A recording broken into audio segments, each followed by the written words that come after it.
कडवट निष्ठावंत शिवसैनिक बांधवांनो,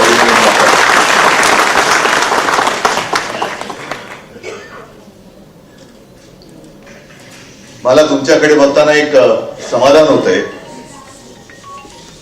किती कोणी फोडाफोडी केली तरीही जो अस्सल शिवसैनिक आहे त्या तटबंदीला जरासुद्धा पडलेलं नाहीये.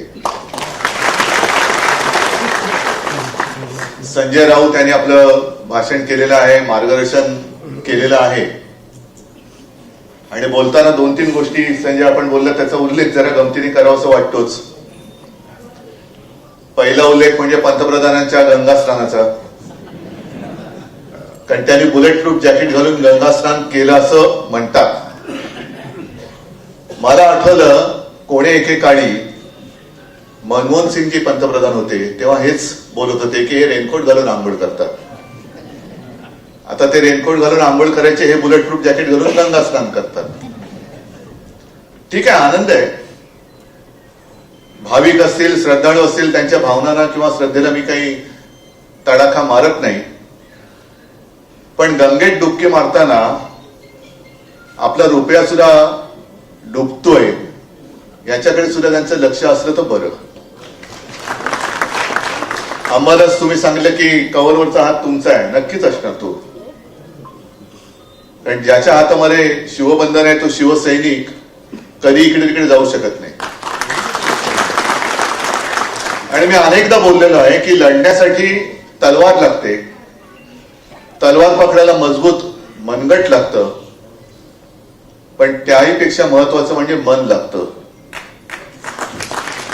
नाहीतर तलवार आहे पण चालवण्याची हिंमत होत नाही. ज्यांनी गद्दारी केली त्यांची मनं मेलेत, नुसते गट राहिलेले आहेत, मनं मेलेत त्यांची. आपण तलवार कोणावर चालवत आहोत हेच त्यांना कळेल असं झालेलं आहे. आणि मग अशा वेळेला तुमच्यासारख्या सगळ्या शिवसैनिकांचं कौतुक नाही करायचं तर काय करायचं. आज सूरज साधा शिवसैनिक आहे, काय दिलं त्याला आपण. म्हटलं असतं तर तो झोकू शकला असता, भाजपमध्ये जाऊ शकला असता, मिंद्याकडे गेला असता. पण जे महाराष्ट्र गीत आपण ऐकलं, दिल्लीचंही तख्त राखितो महाराष्ट्र माझा, हे दिल्लीच्या तख्ताला अजून माहिती नाहीये. आत्ताचे जे बसलेत दिल्लीच्या तख्तावर त्यांना माहिती नाही की त्यांचं तख्त हे महाराष्ट्र राखतो. महाराष्ट्रावरती जुलूम केला तर दिल्लीचाही तख्त फोडतो महाराष्ट्र माझा, ही नवीन ओढ आपल्याला लिहावी लागेल. सगळेच काही तुमचे गुलाम नाही होऊ शकत आणि होणार नाही. गुलामी ही महाराष्ट्राच्या रक्तामध्ये नाहीये. अंबादास सारखा जेव्हा एखादा साधा शिवसैनिक काम करत करत त्यांना मगाशी विचारलं तुम्ही बोलणार ना, कारण असा त्यांचा सोहळा आहे, त्यांच्या कार्य अहवालाचं प्रकाशन आहे. ते म्हणाले नाही माझी फिल्म आहे, मी काम जे केले माझं कामच बोलतंय, मला बोलण्याची गरज नाही. आणि एक साधा शिवसैनिक कशाला काल परवाकडे आपले रवींद्र माने आले होते, मुद्दामून उल्लेख करतो. रवींद्र माने आपले शिवसैनिक आणि आपल्या पहिल्या 95च्या काळातले मंत्री. आणि मला आमच्या गप्पा चालल्या होत्या, काय होतं कसं होतं, कशी लोक आता पटकन निष्ठा बदलतात, निष्ठा विकतात. मुळात ते निष्ठा नसतेच. आणि मी त्यांना सहज विचारलं की माने साहेब तुम्ही आलात तेव्हा शिवसेनेत काय व्हायचे होतात. ते म्हणाले मी विशी मध्ये असेल. काय तुम्हाला काय कशासाठी आलात. ते म्हणाले खरं सांगू साहेब, सगळा जो काय जी काय परिस्थिती होती ती बघितल्यानंतर मार खाण्यासाठीच मी शिवसेनेत आलो. का, कारण लढायचं होतं. जो काय अन्याय होत होता तो सहन होत नव्हता आणि मला लढलं पाहिजे. एक भगवा घेऊन शिवसैनिक चाललेला आहे, शिवसेना प्रमुख मार्गदर्शन करतायत. काय मिळेल याची अपेक्षाच नव्हती, आशाच नव्हती. असे त्यांच्यासारखे तुम्ही आणि तुमच्यासारखे अनेक महाराष्ट्रभर काळोखात उड्या मारणारे खूप जण आहेत. पण एक गोष्ट नक्की तुम्हाला माहिती की काळोखात जरी तुम्ही उडी मारली तरी काळोख फार टिकणार नाही, कारण आता तुमच्या हातामध्ये मशाल आहे. लोकांना जे वाट चुकलेत त्यांना असं वाटते की एकाच मार्गाने गेलं म्हणजे आपल्याला मोक्ष मिळतो. नाही, अजिबात नाही. महाराष्ट्रावरती अन्याय करून कोणाला मोक्ष नाही मिळणार. काय लावायचं तो सोक्ष मोक्ष आम्ही इकडेच लावू. काय व्हायचं ते होईल, बघू ना आपण.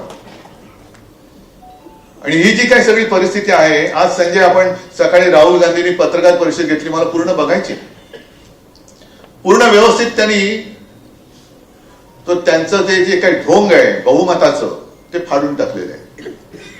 कारण हा पराभव कोणालाच पटलेला नाही. आपल्याला जसं पराभव पचलेला नाहीये, पटलेला नाही, तसं त्यानं विजय सुद्धा पटलेला नाहीये.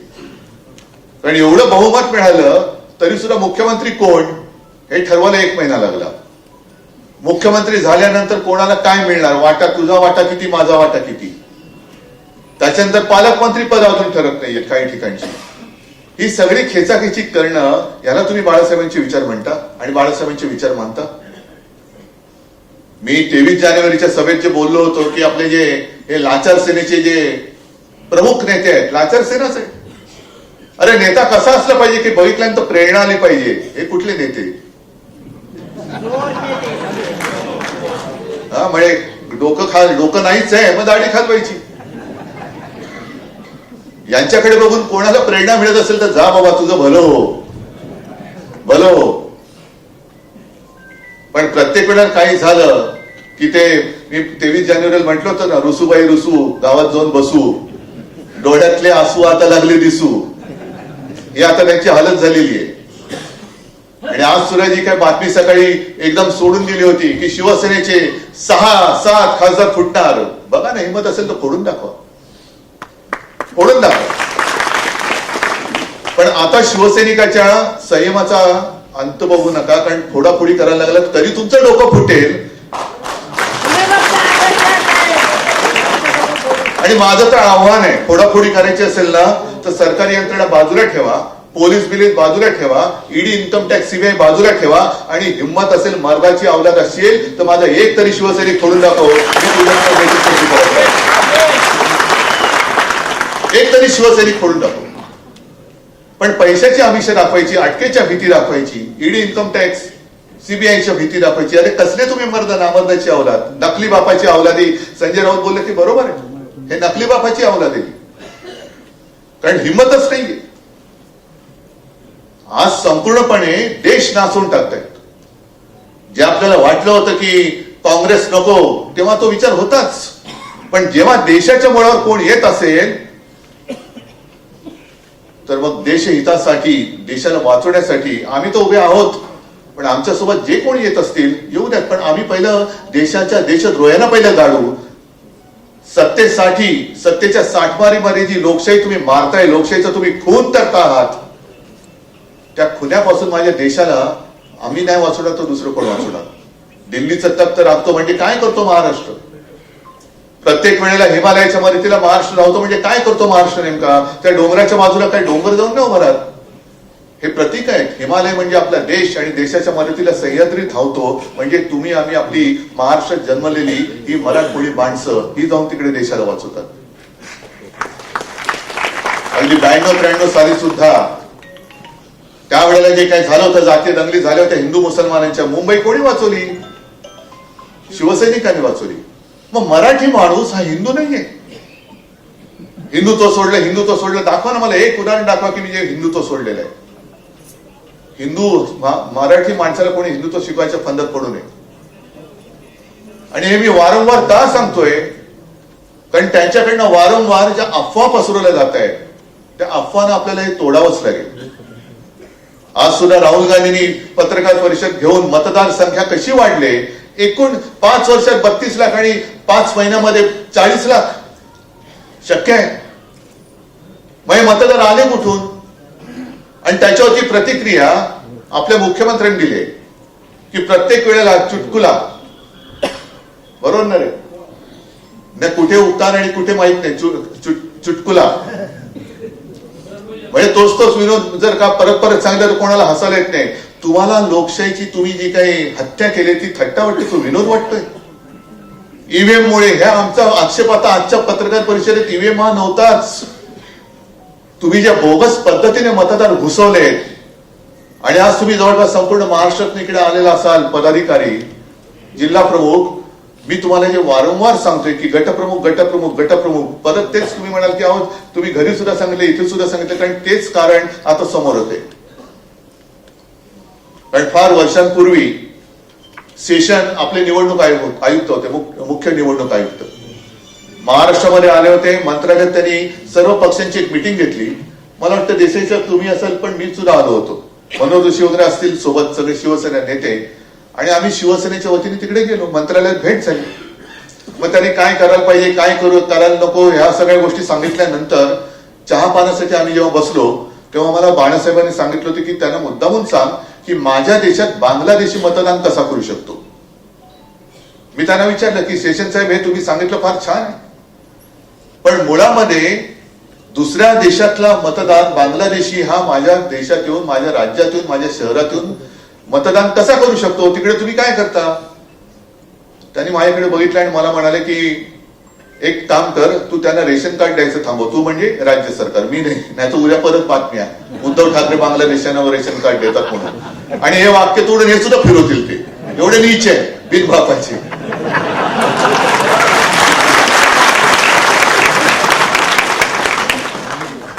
तर थोडक्यामध्ये काय की इथली जी काही यंत्रणा आहे ती रेशन कार्ड देते, आणि त्यावेळेला रेशन कार्ड हा एक काय त्याला एक आधार होता. आता आधार कार्ड हा आधार झालाय. आणि जर का मी चुकीचं बोलत नसेल तर देशभरामध्ये कुठेही आधार कार्ड असलं तर तो कुठल्याही राज्यात गेल्यानंतर तिथल्या प्रतिष्ठित व्यक्तींचं जर का एक ओळखपत्र घेतलं की मी या व्यक्तीला ओळखतो, हा खूप चांगला आहे, बोगस असला तरी चांगला आहे, तरी त्याचं मतदार यादीत नाव नोंदलं जातं. आणि मग तिकडे या प्रश्नाची उकल जी आहे, उत्तर आहे ते असं आहे की लोकसंख्येपेक्षाही मतदार वाढले कसे, कारण हे इतर राज्यातनं आलेले. त्याच्यानंतर दुसरं त्यांनी असं केलं असं म्हणतात की लोकसभेचा त्यांनी अभ्यास केला, लोकसभा निकालाचा. कोणत्या मतदारसंघात आपल्याला आघाडी मिळाली, कोणत्या मतदारसंघात आघाडी किती मिळाली तरी जिंकू शकत नाही, त्यातले बरोबर त्यांनी ते मतदार हेरले, बाजूच्या वॉर्डात त्यांनी ते नोंदवले आणि मतदान त्यांच्या उमेदवाराला करून घेतलं आणि जिंकले. नुसतं ईव्हीएम नाही, हे सुद्धा काम आहे. मग हे काम तपासायचं कोण, हे काम आपण तपासू शकतो. सातत्याने मी जे सांगतोय, मुद्दामून या चॅनल समोर सांगतोय, कारण प्रत्येक मतदाराचं एक कर्तव्य आहे, प्रत्येक पक्षाच्या कार्यकर्त्याचं एक कर्तव्य आहे की माझ्या मतदार यादीत अचानक हा माणूस घुसलाय, तो कोण आहे, कुठे राहतो. कारण आता जे नोंदले गेलेले मतदार आहेत, गेल्या वेळेला त्यांनी जे काही मतदान केलं असेल, मला नाही वाटत त्यांना सहजासहजी आता वगळता येईल. त्याच्यासाठी खूप मोठा अभ्यास करावा लागेल आणि खूप मोठा संघर्ष करावा लागेल. लोकशाहीची हत्या म्हणतोय ती हीच आहे की लोकशाही जिथे तुम्ही माझा पक्ष चोरला तिकडे लोकशाही चोरलेली दाखवून तुम्ही तुमचं जितमय्या म्हणून करत असाल तर हा विजय तुमचा विजय नाही, तुमचा पराभव झालेला आहे. पण केवळ सगळ्या यंत्रणा तुमच्या ताब्यात आहेत म्हणून, आणि म्हणून जसा तुम्ही माझा पक्ष फोडतात तशीच तुम्ही माझ्या देशाची सुद्धा वाट लावून टाकतात. काय शेवटी करणार काय, आंदोलन तर झालीच पाहिजे. मी तर सगळ्यांना सांगतो की एक काम करा, जसं अंबादासने केलं ना जनता दरबार, अंबादास हे काम चालूच ठेवायचं. सगळ्यांना सांगतो चालूच ठेवायचं, कारण आपण जनतेला बांधलेलो आहोत. मी भाजपला सोडले, हिंदुत्व नाही सोडलेलं, राष्ट्रत्व नाही सोडलेलं, मी सोडू शकत नाही. पण हिंदुत्वाचं बुरखा पांघरून जर कोणी माझ्या देशाच्या नरडीचा घोट घेत असेल तर त्याला मग मात्र मी कट्टर कट्टर कट्टर हिंदू आणि राष्ट्रप्रेमी म्हणून त्याच्या नरडीचा घोट घेतल्याशिवाय राहणार नाही, ही शपथ घेऊन आपल्याला बाहेर पडलं पाहिजे. अनेक त्यांनी थापा मारल्या झाले. तुम्ही ग्रामीण भागात आले तर इथले समोर माझे बुलढाण्याची वगैरे लोक दिसत आहेत, बरोबर आहे ना. मराठवाड्यातली आहेत. सोयाबीनला भाव मिळतोय नाही, कापसाला मिळतोय 1 रुपयात पीक विमा, त्याच्यात घोटाळा. तरी आज का काल अमरावतीमध्ये आंदोलन झाले, नाशिकला आंदोलन झालं, सगळीकडे आंदोलन होते. कारण एक तर तुम्ही चोरून तुमचा विजय मिळवलाय, पण लोकांचे प्रश्न काय, लोकांचे प्रश्न तसेच आहेत. आणि विरोधी पक्ष नेता जो असतो त्याचं काम हेच असतं की अशी फसली गेलेली जनता असेल आणि सत्तांध झालेले सत्ताधारी असतील तर त्यांच्या मध्ये तो ठाम सह्याद्री सारखा उभा राहायला पाहिजे की याद राख माझ्या जनतेवरती अत्याचार केलं असं माझ्याशी गाठ आहे. याला विरोधी पक्ष नेता म्हणतात. आणि ते काम अंबादास तुम्ही करतायत, आपले सगळे शिवसैनिक करतायत. 1 रुपयात पीक विमा घोटाळा, पीक विमा योजना त्याच्यामध्ये घोटाळा झालेला आहे. त्याच्यानंतर आत्ताच येताना मी बातमी वाचली की लाडकी बहीण 5 लाख महिलांचे अर्ज आता पाठवले, अपात्र 5 लाख. मग ते जे काय मत त्यांना, जर का लाडक्या बहिणींनी त्यांना विजय मिळवून दिला असेल तर ही लाडक्या बहिणीची फसवणूक नाही तर दुसरं काय होतं, बहिणीने सगळं जाऊन विचारलं पाहिजे. जा, 3 भाऊ होते ना, जॅकेट भाऊ, दाढी भाऊ, तेव्हा भाऊ, जा विचारत ना. तेव्हा काय भाऊ गर्दी झाली होती, मीच तुझा भाऊ, मीच तुझा भाऊ. पण ही सगळी 5 लाख, म्हणजे आतापर्यंत 5 लाख महिलांना अपात्र ठरवलेले. ही बातमी आता ऑनलाईन वाचली मी. मग त्यांना दिलेले पैसे तुम्ही घेण्यात परत असाल आणि यापुढे जर का लाभ देणार नसाल तर त्यांनी दिलेली मतं सुद्धा तुम्ही तुमच्या पक्षाच्या मतदान यादीतनं किंवा मतदान संख्येतनं वगळणार आहात का? कारण तुम्ही फसवून घेतलेली मतं. अनेक आपला महाराष्ट्र एवढा काही उपराटा नाहीये की कोणी काही केलं तर त्याचे उपकार तो विसरत नाहीये. मी समजू शकतो. आता तुम्ही जे काय अंबारस तुमच्या फिल्म मध्ये फोटो दाखवले, साध्या साध्या, कारण एक ठिकाणी मी सुद्धा आहे त्याच्यामध्ये. समोर त्या शेतकरी महिला बसल्या होत्या, कामगार महिला मजूर, शेतमजूर, आणि त्यांना मी विचारलं की काय ताई तुम्ही आता खुश असाल ना, लाडकी बहीण योजना आलेली आहे. तिने एकीने सांगितले की कसलं म्हणे 1,500 रुपयामध्ये घर चालतं बाई. तिच्या बाजूला एक तिचं पोर बसलं होतं, 5-6 वर्ष, 4-5 वर्षाचं असेल. याचे ऍडमिशन करायचे, याला शिकवायचं, याला शिकायचंय. 1,500 मध्ये काय शिकवणार मी? सुदैवाने तिकडे आपला शिवसैनिक होता, काय त्याचं नाव बरं, बालेकर. मला म्हणाल साहेब काळजी करू नका, मी करतो काहीतरी. आणि मला वाटतं 15 दिवसात अंबादासनी मला फोन करून सांगितलं की साहेब त्या मुलाला आपण शाळेत ऍडमिशन केली, त्याच्या शिक्षणाचा खर्च आपण करतो. मग 1,500 रुपये तुम्ही तेव्हा निवडणुकीच्या तोंडावरती माझ्या बहिणीना, मी लाच म्हणत नाही पण फसवणूक म्हणून केली तुम्ही, ओवाळणी देतो. मग ती बहीण सुद्धा म्हणाली की काहीच नाही तर हा देतोय, मग याला नाही कसं म्हणायचं? दिलं, मग दिली असतील मत, दिली असं माझं म्हणणं नाही. कारण बहीण सुद्धा माझी हुशार आहे. फसवा कोण आणि खरा कोणी ती ओळखते. पण ह्या ज्या काही गोष्टी आहेत ना, त्याला आता वाचा फुटली पाहिजे. ठीक आहे, निवडणुका येतात, निवडणुका जातात, हार जीत होत असते, पण ही हार नाहीच आहे. आपण जिंकलेलो आहोत. कारण लोकांच्या मनात आज सुद्धा शिवसेना आहेच आणि आपली शिवसेना आहे.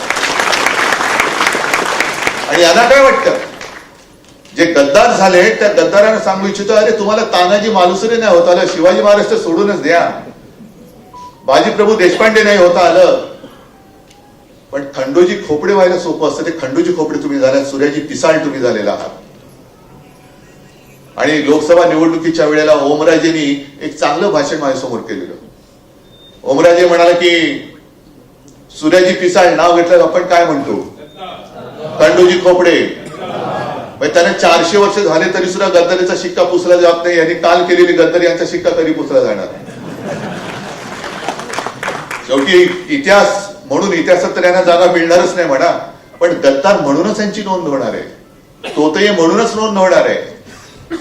त्याच्यामुळे खंडोजी खोपडे व्हायला खूप सोपं असतं. पण बाजीप्रभू देशपांडे माहितीये मी मरणार आहे, पण माझा राजा तो सुरक्षित पोहोचला पाहिजे. कारण तो जगला तर माझं राज्य, माझी माता, भगिनी, बांधव सगळी सुरक्षित राहणार आहे. तानाजीला सुद्धा माहिती होतं की आपण मरू, पण माझा भगवा मी खाली नाही टेकू देणार. अरे भगवा विकणारी ही नतद्रष्ट अवलाद, तुम्ही काय आम्हाला हिंदुत्व शिकवताय? मरण समोर दिसत असताना सुद्धा लढणारे शिवरायाचे मावळे, त्यांच्यापासून जरी प्रेरणा घेतली तरी मी म्हणेन तुम्हाला शिवबंधन म्हणजे काय असतं ते कळेल. ते त्याला म्हणतात शिवबंधन. तेव्हा काही निवडणुका नव्हत्या. आणि आपल्या नितीन मानवडे सरांची ते सांगतात ना, अफजल खान आल्यानंतर कान्होजी जेले नाईक त्यांना सुद्धा फरमान आलं. तेव्हाचे ते ईडी, इन्कम टॅक्स, सीबीआयच होतं. अफजल खान आलाय आणि अफजल खानाने खलिता पाठवलं, फरमान पाठवलं की तुम्ही आणि तुमची 5 मुलं गप गुमान आमच्याकडे येऊन सामील व्हा, म्हणजे भाजपात या, नाहीतर सहकुटुंब मारले जाल. आणि मग तो ते फरमान घेऊन 5 मुलांना घेऊन कान्होजी गेले महाराजांकडे आणि त्यांनी सांगितलं अफजल खानाचा खलिता आलेला आहे. महाराजांना माहिती होतं. मग त्याने असं असं लिहिलेलं आहे. तर शिवाजी महाराज म्हणाले ठीक आहे, मग जा की तुमचं जर का प्राण वाचत असतील, तुम्हाला काय आमदार खासदार नाही ते एसीओ होत असाल, आता 1,94,000 चटे उचलणाऱ्यांना भाजप एसीओ करतोय, तर जा तुम्ही. आणि तेव्हा कान्होजी जेले ताडकन बोलले, चिडले. ते बोलले महाराज, त्याने तर तांब्या घेतला, हातावरती पाणी सोडलं आणि हे सोडलं मी माझं पाणी वतनावरती, हे सोडलं पाणी माझ्या मुलाबाळावर. पण जोपर्यंत जीवात जीव आहे तोपर्यंत मी तुमच्याशी आणि भगवाशी प्रतारणा करणार नाही. याला म्हणतात शिवबंधन. याचा अर्थच त्यांना कळणार नाही. आज महाराष्ट्र मारला जातोय, मुंबईचा सत्यानाश करतायत.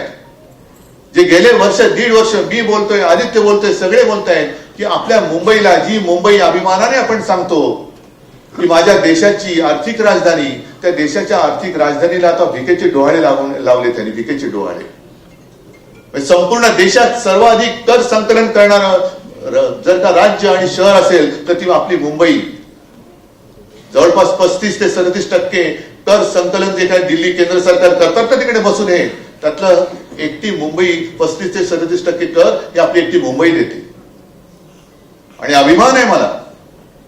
सुनील, तुम्ही ज्यावेळेला महापौर होता 2012, त्यावेळेला 640 कोटीने आपली महापालिका त्रुटीमध्ये होती, तोट्यात होती.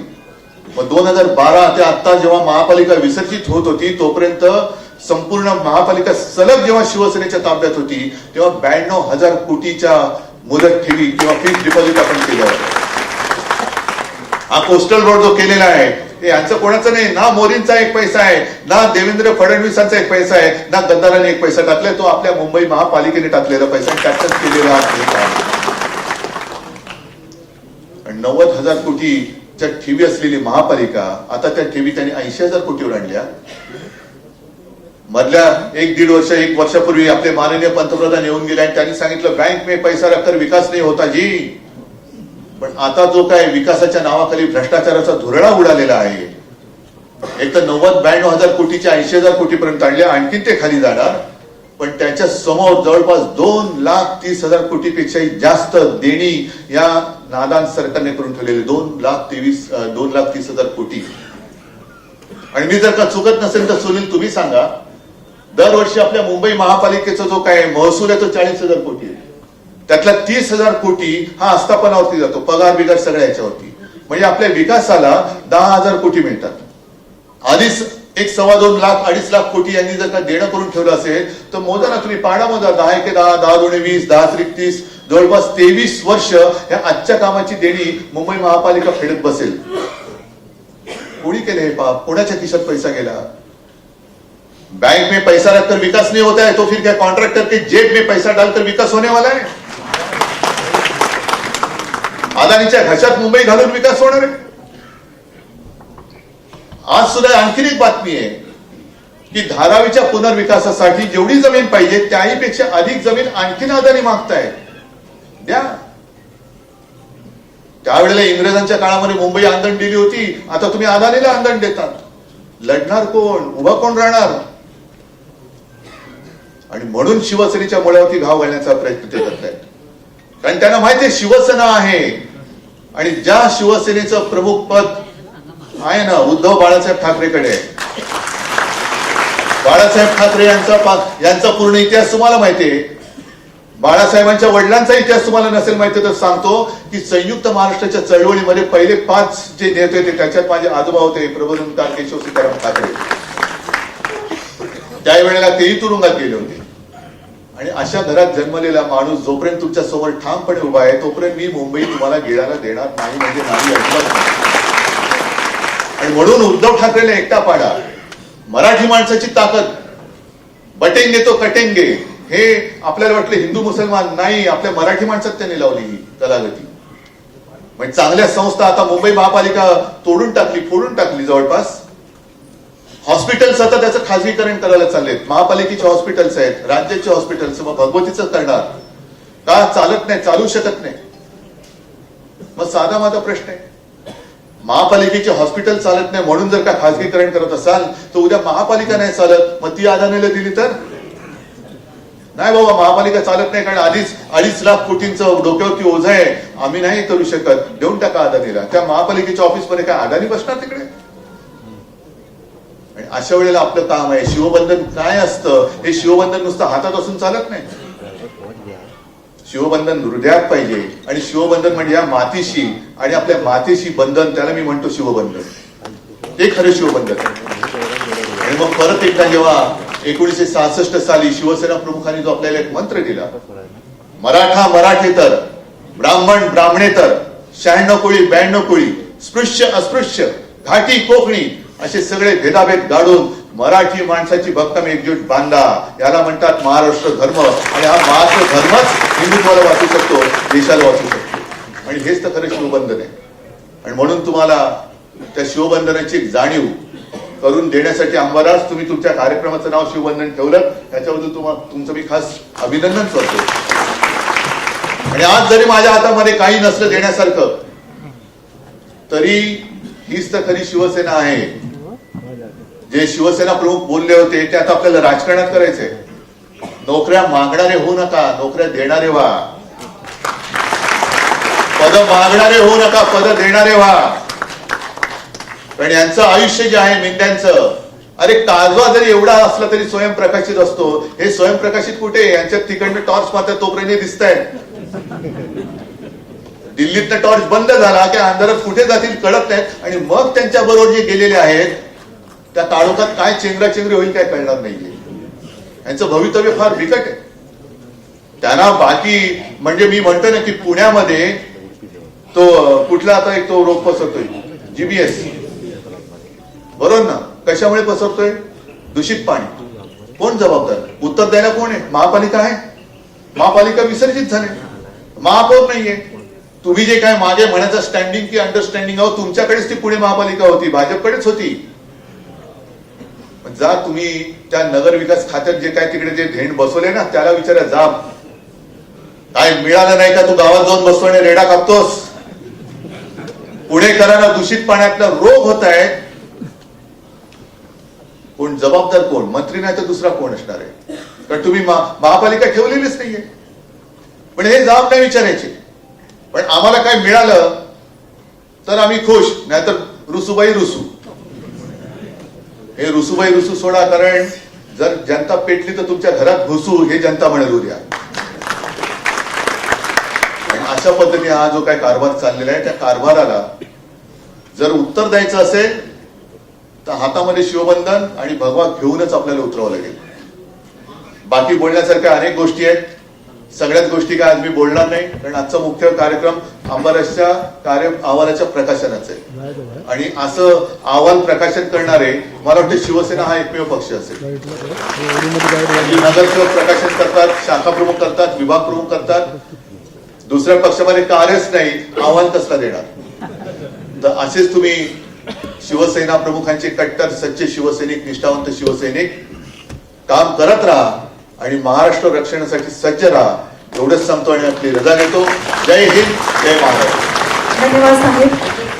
शिवबंधन या कार्य अहवालाच्या प्रकाशनासाठी उपस्थित